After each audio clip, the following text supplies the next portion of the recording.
Kia ora homa. It's been a while. I've been on holiday. Hopefully you have too. It's been the Easter break. I hope you had a good time and got to eat lots of sweets and whatnot and do whatever you needed to do over that break. But we're back.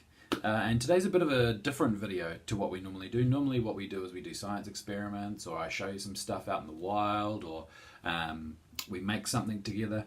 And today I'm going to show you something that's more the prototype phase of things. So if you think that's your kind of gig, you should be able to learn something. You might even learn how to make something, but you're going to be learning to make it with me because I've never made this before. Stick around and I'll see you in the video.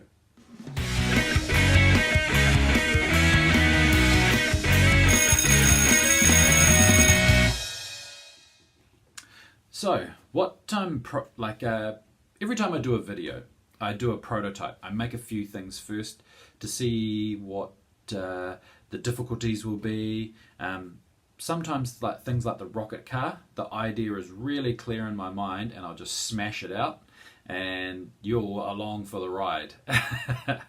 And you know, these things work out. This what we're doing today is really complicated, and you're kind of coming in part way through.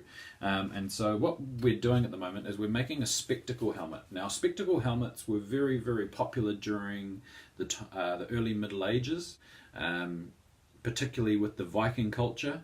And also the Anglo-Saxons wore variations of the spectacle helmet. There's a very, very famous helmet. I don't think it's called a spectacle helmet, but it's very similar. And if you, and I'll see if I'll try and put a picture in. But it's like a rounded helmet with like a face plate on it, and it looks like a man with a moustache. That's really, really famous. But I'm going to put some photos in of spectacle helmets too, and you'll get an idea of what I mean. And this is what I've come up with so far. This is also a bit of a shout out to my student Cam. He came and visited me Friday afternoon when I started mocking the skeletal part of, or the framework of my helmet out. And he said, "Mr. Ashley, why don't you do this?" And I was like, "Whoa, why don't I do that? That's a really good idea." So thanks, man. It's always good to get a bit of outside perspective and some creative inspiration. I was going for a very basic thing, but just this little bit here, that was Cameron's idea. I'm not going to steal that, but I've also found that by doing that, it actually lifted the spectacle part of the helmet away from my face, and it made it a slightly more comfortable fit, so I can actually wear it slightly tipped back. My colleague, Miss Waller, said I looked like a medieval pope before I had the spectacle part put on, but this is the basic skeletal form of it so far. That's what it looks like. Now, what we're going to work on today is how to fill this bit in. Now, this has always been the mission part. A lot of my helmets that I make start as the skeletal version, and I'll put a link to the Evil Donkey helmet up there and you'll see what I mean. I think there's a tank driving outside my classroom.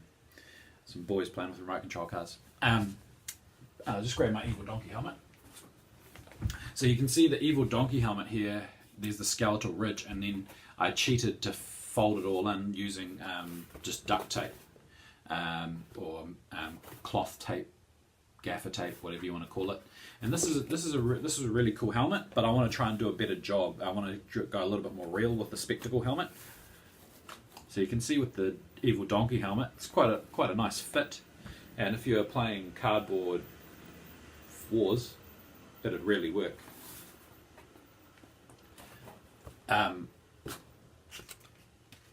With the spectacle helmet, it's slightly different because it's so curved. There's so much of a curvature to the inside part of the helmet. I can't just go and duct tape it. I did have a bit of a try to see if it would work, but because of the curve, the duct tape gets wrinkles in it, and it's not so. And I was like, I'm being really pedantic, and I didn't want it to ruin the effect of it. So what we're going to do is we're going to go to the tried and true paper mache method. And so I'm going to I've got a balloon and I've sized it up roughly. And I'm just going to do paper mache. But the paper mache I'm going to use to do it is rather than the paste method, I'm going to use the PVA method. Now, that's going to give a really, really solid hard shell. And basically all it is a really high consistency of PVA to water, and then you're just pasting it the same way as any other paper mache method. It's just that it's PVA instead of paste. Paste is good, takes a long time to dry. PVA is pretty quick to dry, and when it does, it gets a nice glossy sheen as well. I think you do with normal paper mache. I just find that the PVA method is a little bit more sturdy. So the rest of this video basically is just going to be in time lapse, so you can see what I'm doing, and it'll be in a couple of parts because I'll have to wait for the paper mache to dry, and then I'll insert it, see if I can get what kind of fit I can get, and then I'm going to paint it to make it look more metallic. So this is what's going on at the moment. My class very soon will be studying the Middle Ages and medieval studies, and so I've been working on a lot of this stuff. And just to give you a bit of a peek, I've been making coat of arms shields as well. So we'll do a video on that sometime over the next few weeks-ish. But yeah, so today is only a prototyping video. So if this isn't your thing, maybe you should go somewhere else. No, I'm only kidding. You need to stay here. I don't want to lose any viewers. You need to stay. This will be fun, trust me. Okay? But yeah, just see what I'm doing. If you have any ideas, by all means, put them in the comments below, because this is the prototype stage and nothing is finalized yet. And if it works, I'll probably make a better or a more improved version.